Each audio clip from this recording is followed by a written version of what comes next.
Hello friends, welcome back to Mansi study channel. दोस्तों, आज है 20 फरवरी 2024 और 20 फरवरी 2024 से रिलेटेड करंट अफेयर्स के जितने भी क्वेश्चन बन सकते हैं आज की क्लास में सारे क्वेश्चन को कवर करेंगे और हर क्वेश्चन से रिलेटेड इंपॉर्टेंट पॉइंट भी मैं आपको बताऊंगी। तो आप लोग पूरा क्लास बहुत ध्यान से देखिएगा। और दोस्तों, ये क्लास आपकी मॉर्निंग सुबह 7 AM पे डेली लाइव आती है। आप सभी लोग सुबह 7 बजे इस क्लास के लिए तैयार रहा करिए। इससे आपकी तैयारी करंट अफेयर्स में बेहतर होने वाली है और आगे आने वाले सभी एग्जाम में आप करंट अफेयर्स में बहुत अच्छा सा रिस्पॉन्स दे पाएंगे। तो चलिए आगे बढ़ते हैं और आज का पहला क्वेश्चन देखते हैं। आज का पहला क्वेश्चन लिखा है, 19वें IBA वार्षिक बैंकिंग प्रौद्योगिकी सम्मेलन में साउथ इंडियन बैंक को कौन सा पुरस्कार प्राप्त हुआ है? What award did South India Bank receive at the 19th IBA Annual Banking Technology Conference? First option है सर्वश्रेष्ठ ग्राहक सेवा बैंक, सेकेंड ऑप्शन है वर्ष का सर्वश्रेष्ठ प्रौद्योगिकी बैंक, थर्ड ऑप्शन है सर्वश्रेष्ठ खुदरा बैंकिंग समाधान प्रदाता या फोर्थ ऑप्शन है सर्वश्रेष्ठ कॉरपोरेट बैंकिंग संस्थान। जल्दी से बताइएगा दोस्तों, इस क्वेश्चन का राइट आंसर क्या हो जाएगा?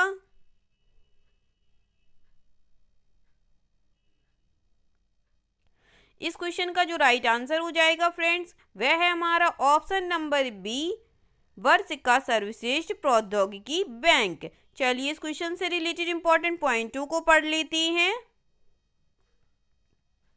आधुनिक डिजिटल समाधानों को अपनाने में इसके उत्कृष्ट प्रदर्शन को मान्यता देते हुए 19वें IBA वार्षिक बैंकिंग प्रौद्योगिकी सम्मेलन में साउथ इंडियन बैंक को वर्ष के सर्वश्रेष्ठ प्रौद्योगिकी बैंक के खिताब से सम्मानित किया गया है।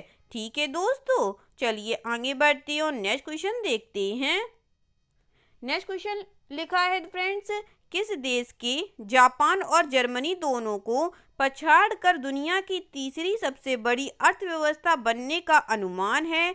Which country is projected to surpass both Japan and Germany to become the world's third largest economy? First option है ब्राजील, सेकेंड ऑप्शन है ऑस्ट्रेलिया, थर्ड ऑप्शन है रूस या फोर्थ ऑप्शन है भारत।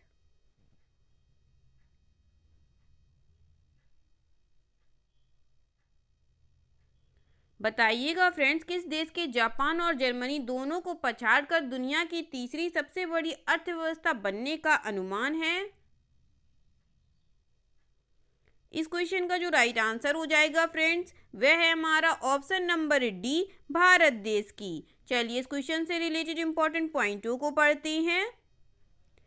अपनी युवा आबादी और उच्च विकास दर के साथ भारत जापान और जर्मनी दोनों को पीछे छोड़ते हुए तीसरे सबसे बड़ी वैश्विक अर्थव्यवस्था बनने का अनुमान है। यह अनुमान भारत की जनसांख्यिकी, लाभांश और आर्थिक गति का लाभ उठाने की क्षमता को रेखांकित करता है। ठीक है दोस्तों, चलिए आगे बढ़ते हैं और नेक्स्ट क्वेश्चन देखते हैं। नेक्स्ट क्वेश्चन लिखा है फ्रेंड्स, किस कारक ने मुख्य रूप से जर्मनी को जापान से आगे निकल कर दुनिया की तीसरी सबसे बड़ी अर्थव्यवस्था बनने में योगदान दिया? What factor primarily contribute to Germany overtaking Japan as the world third largest economy? First option है डॉलर के मुकाबले यूरो की महत्वपूर्ण सराहना, सेकेंड ऑप्शन है डॉलर के मुकाबले येन का मूल्यह्रास, थर्ड ऑप्शन है जर्मनी के औद्योगिक उत्पादन में वृद्धि या फोर्थ ऑप्शन है जर्मनी में अनुकूल व्यापार नीतियों का कार्यान्वयन।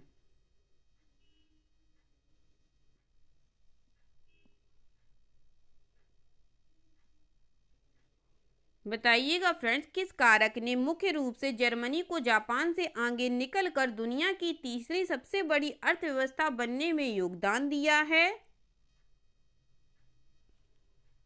इस क्वेश्चन का जो राइट आंसर हो जाएगा फ्रेंड्स, वह है हमारा ऑप्शन नंबर बी, डॉलर के मुकाबले येन का मूल्यह्रास। चलिए इससे रिलेटेड इंपॉर्टेंट पॉइंटों को पढ़ते हैं।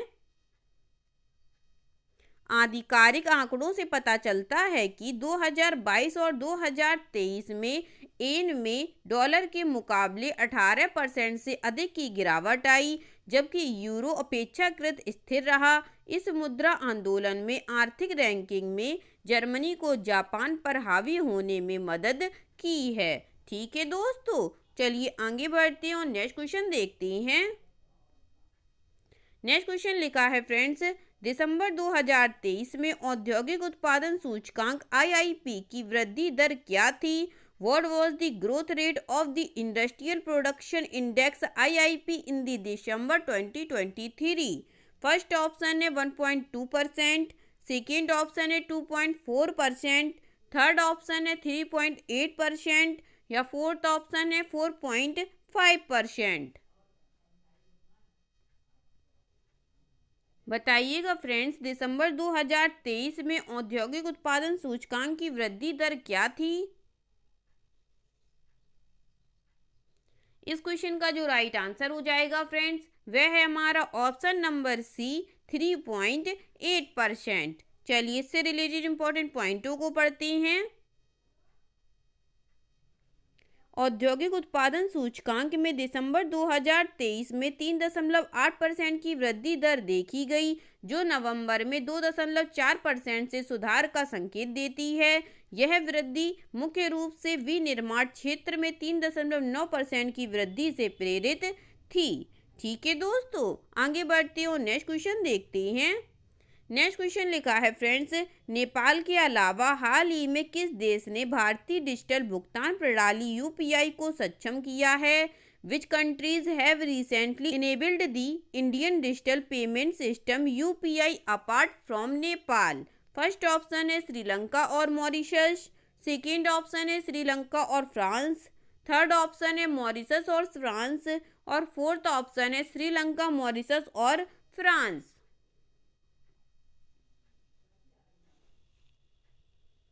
जल्दी से बताइएगा दोस्तों, नेपाल के अलावा हाल ही में किन देशों ने भारतीय डिजिटल भुगतान प्रणाली UPI को सक्षम किया है? इस क्वेश्चन का जो राइट आंसर हो जाएगा फ्रेंड्स, वह है हमारा option number D, Sri Lanka, Mauritius और फ्रांस। इन तीनों देशों ने भारतीय डिजिटल भुगतान प्रणाली UPI को सक्षम किया है। चलिए इससे रिलेटेड इंपॉर्टेंट पॉइंटों को देखते हैं। श्रीलंका, मॉरिशस और फ्रांस, इन देशों ने हाल ही में भारतीय डिजिटल भुगतान प्रणाली UPI को सक्षम किया है। ठीक है दोस्तों, चलिए आगे बढ़ते हैं और नेक्स्ट क्वेश्चन देखते हैं।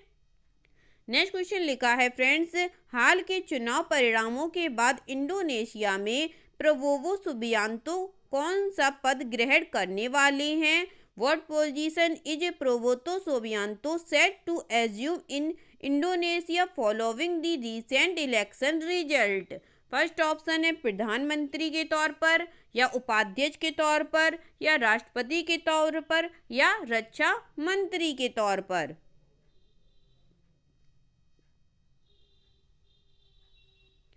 बताइएगा फ्रेंड्स, हाल के चुनाव परिणामों के बाद इंडोनेशिया में प्रबोवो सुबियांतो कौन सा वह पद ग्रहण करने वाले हैं? इस क्वेश्चन का जो राइट आंसर हो जाएगा फ्रेंड्स, वह है हमारा ऑप्शन नंबर सी, राष्ट्रपति के तौर पर। चलिए इससे रिलेटेड इंपॉर्टेंट पॉइंटों को पढ़ते हैं। राष्ट्रपति पद की दौड़ में निर्णायक जीत हासिल करने के बाद प्रबोवो सुबियांतो का इंडोनेशिया का राष्ट्रपति बनना तय हो गया है। ठीक है दोस्तों, चलिए आगे बढ़ते हैं और नेक्स्ट क्वेश्चन देखते हैं।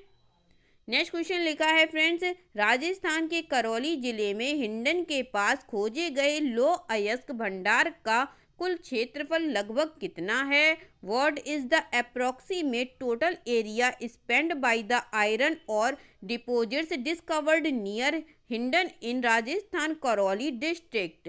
फर्स्ट ऑप्शन है 1000 हेक्टेयर, सेकेंड ऑप्शन है 1500 हेक्टेयर, थर्ड ऑप्शन है 1818 हेक्टेयर या फोर्थ ऑप्शन है 2000 हेक्टेयर।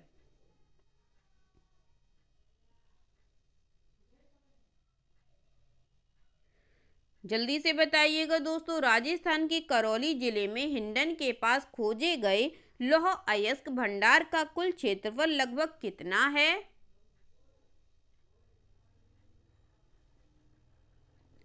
इस क्वेश्चन का जो राइट आंसर हो जाएगा फ्रेंड्स, वह है हमारा ऑप्शन नंबर सी, 1888 हेक्टेयर। चलिए आगे बढ़ते हैं और इससे रिलेटेड इंपॉर्टेंट पॉइंटों को पढ़ते हैं।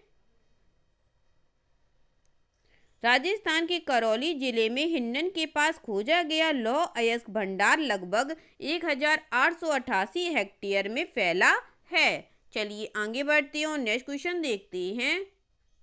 नेक्स्ट क्वेश्चन लिखा है फ्रेंड्स, करौली जिले के खोड़ा, दारदोली, टोडूपुरा और लिलोटी क्षेत्रों में किए गए प्रारंभिक अन्वेषणों में किस प्रकार के लौह अयस्क की पहचान की गई है?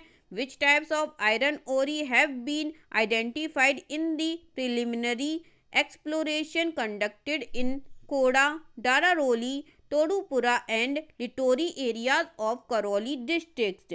फर्स्ट ऑप्शन है केवल मैग्नेटाइट का, सेकेंड ऑप्शन है केवल हेमेटाइट का, थर्ड ऑप्शन है मैग्नेटाइट और हेमेटाइट दोनों का, या फोर्थ ऑप्शन है केवल लिमोटाइट का।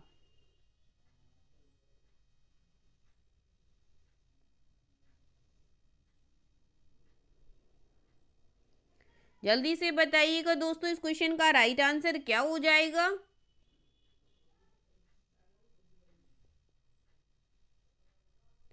इस क्वेश्चन का जो राइट आंसर हो जाएगा फ्रेंड्स, वह है हमारा ऑप्शन नंबर सी, मैग्नेटाइट और हेमेटाइट दोनों का। चलिए इस क्वेश्चन से रिलेटेड इंपॉर्टेंट पॉइंटों को पढ़ते हैं।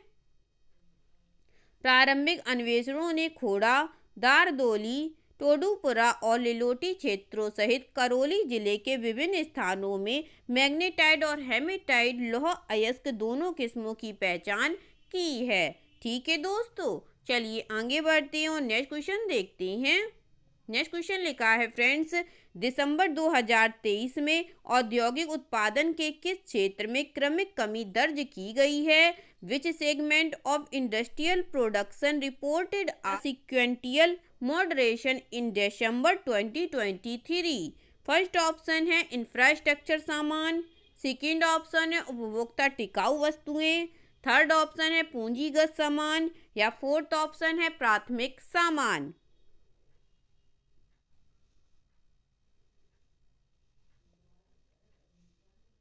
जल्दी से बताइएगा दोस्तों, दिसंबर 2023 में औद्योगिक उत्पादन के किस क्षेत्र में क्रमिक कमी दर्ज की गई है? इस क्वेश्चन का जो राइट आंसर हो जाएगा फ्रेंड्स, वह है हमारा option number D, primary goods यानी कि प्राथमिक सामान में। चलिए इससे रिलेटेड इंपॉर्टेंट पॉइंटों को पढ़ते हैं। प्राथमिक वस्तुओं के खंड में दिसंबर 2023 में क्रमिक नरमी दर्ज की गई है, जबकि बुनियादी ढांचे के सामान, पूंजीगत सामान और उपभोक्ता टिकाऊ वस्तुओं जैसे अन्य क्षेत्रों में तेजी देखी गई, जो मांग पैटर्न में बदलाव का संकेत देता है। ठीक है दोस्तों, चलिए आगे बढ़ते हैं और आज का लास्ट क्वेश्चन देखते हैं। आज का लास्ट क्वेश्चन लिखा है फ्रेंड्स, वित्तीय वर्ष 2024-25 से प्रभावी उत्तर प्रदेश में मुख्यमंत्री कन्या सुमंगला योजना के अंतर्गत जन्म के समय प्रदान की जाने वाली नई अनुदान राशि क्या है? What is the new grant amount provide at the time of birth under the Mukhyamantri Kanya Sumangala Yojana in Uttar Pradesh effected from the financial year 2024 to 2025? First option है 1000 रुपये, सेकेंड ऑप्शन है 2000 रुपये, थर्ड ऑप्शन है 3000 रुपये, या फोर्थ ऑप्शन है 5000 रुपये।